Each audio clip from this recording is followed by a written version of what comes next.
If you want your very own I Survived the Pandemic, Scandemic, Plandemic hats, and more, visit ablmerch.com through the link in the description box below.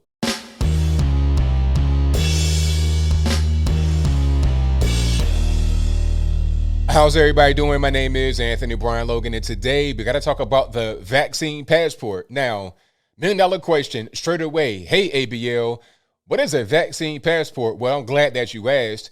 A vaccine passport is a thing that'll probably be an app on your phone, and you got to pull it up and probably scan it at certain places in order to gain entry. So if you want to go to a football game, a basketball game, a graduation, your job, an airplane, an Uber, you will have to show the vaccine passport to prove that you have gotten the vaccine, whether that's Pfizer, Moderna, or whatever. Now, there's quite a few problems here. I mean, the first thing is the obvious privacy issue. If I had the vaccine, which I don't, and I'm not, but that's a different story, and I digress for now. If I had the vaccine, maybe I don't want everybody to know that I have it. Just maybe I don't want that to be known, all right? That's my personal medical information. Isn't that called HIPAA violation, where you just disclose information like that is personal to somebody? Okay, if somebody got an operation or they got some kind of medical treatment, maybe I don't want that to be public information or to have it out there on the interwebs so someone could possibly access it. Just maybe. I'm saying that's the most obvious thing right there. Now, the federal government are working with private industry to develop that right now. Now, Jen Psaki said that it won't be a federal regulation or anything like that. All they're doing is working with private companies to ensure that the privacy and security end of it will be tight. Now, $1 million question again. Do you believe that it won't be a federal regulation or a federal mandate? Because I was told that if first the whole thing was 15 days to slow the spread, flatten the curve, right? So stay at home, 15 days, everything will be fine after that.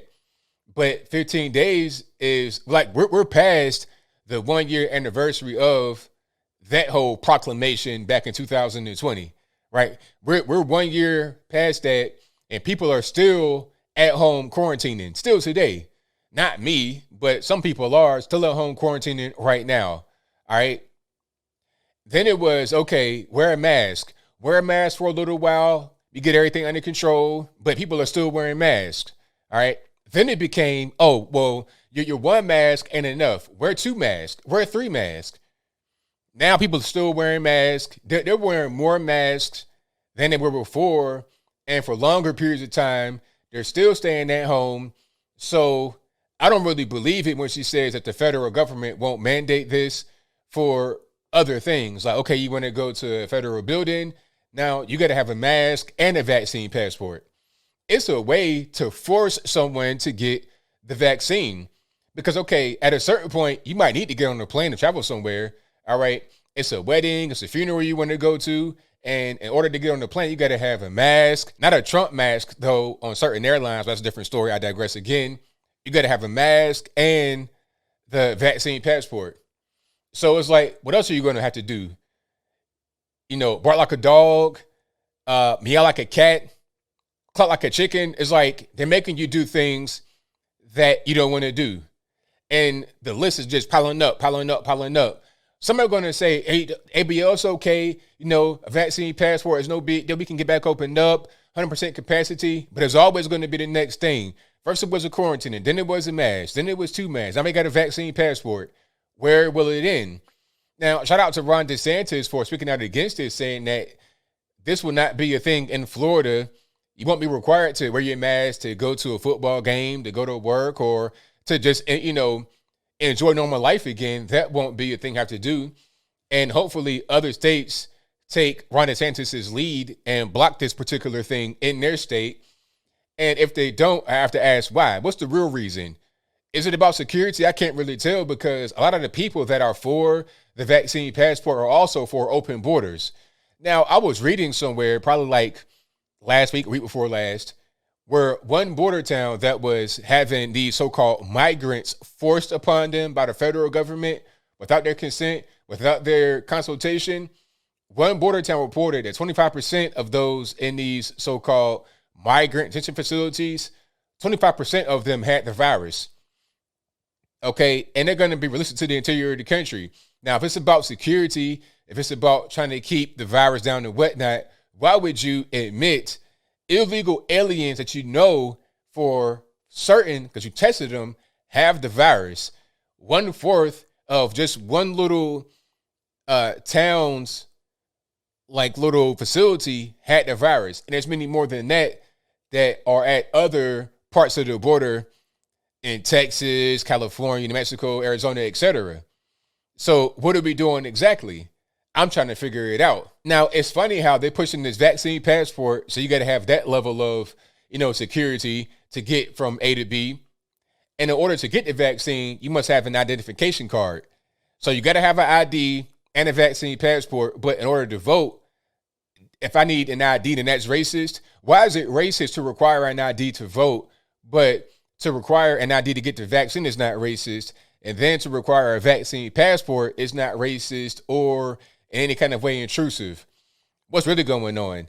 So we can just vote randomly. You could just sign something that says, yeah, my name is X, Y, and Z, believe me. But as far as the virus, oh, no. You got to have an ID to get the vaccine, number one. And then number two, in order to go back to your job and make money for yourself and feed yourself, you got to have this vaccine passport. We're forcing you to get the vaccine to come back to work, and you got to have an ID to be able to do it. But that's somehow not racist. It's kind of weird how this racist card gets used at certain times and not at other times.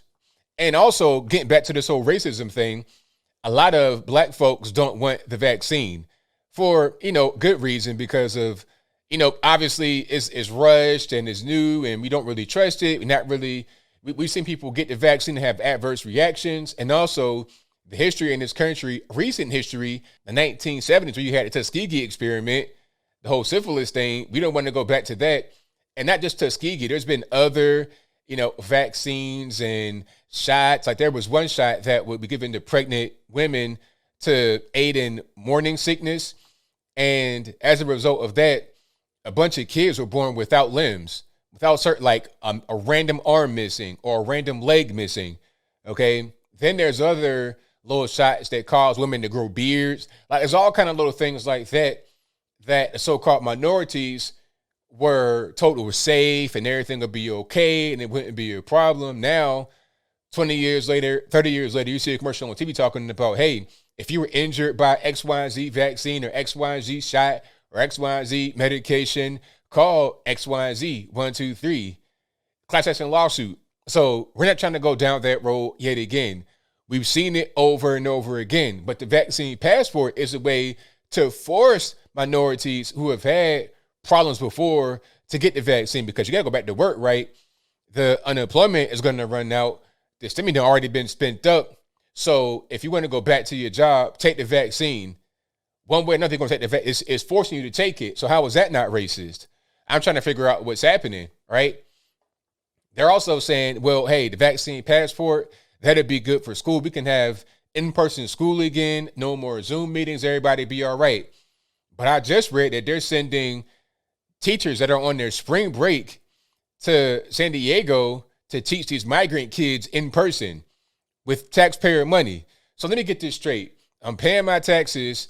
I can't go to in-person school as a tax-paying citizen or as a child of a tax-paying citizen. I can't go to in-person classes, but my same tax money that I'm paying to send my kids to school is going to teach migrant kids in person. All right. So you're teaching illegal aliens with taxpayer money in person. How does that make any sense? It doesn't make any sense. Do they require a vaccine passport? How about a passport at all? Okay, you can come into the country illegally, no passport with the virus, and that's fine. You can get taught in person with taxpayer money. That's all great. But if you're a citizen, in order to just get on a plane and go from, LA to San Francisco, you got to have a vaccine passport, 2 or 3 masks, no Trump masks. It's stupid. It's ridiculous. It's dumb. So this whole idea of a vaccine passport is not a good thing at all.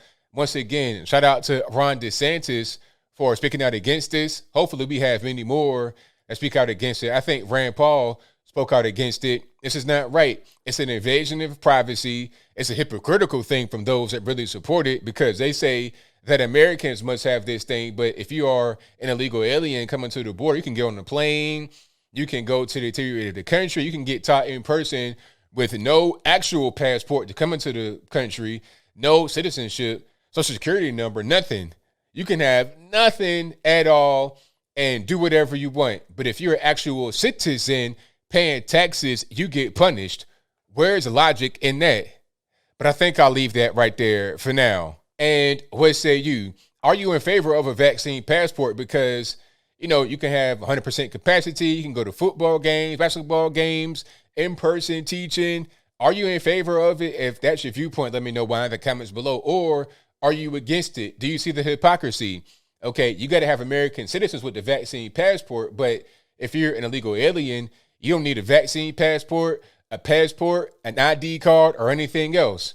They say it's racist to require people to have ID cards to cast a vote, but it's not racist to require an ID card to get the vaccine, and it's not racist to force black folks who don't want to get the vaccine to get it via the vaccine passport. How does this make any sense? I'm trying to figure it out. So whatever your thoughts are, please let me know in the comments below. And that's all I got to say for this video. If you like what you heard, please comment, rate, share, and subscribe. Peace.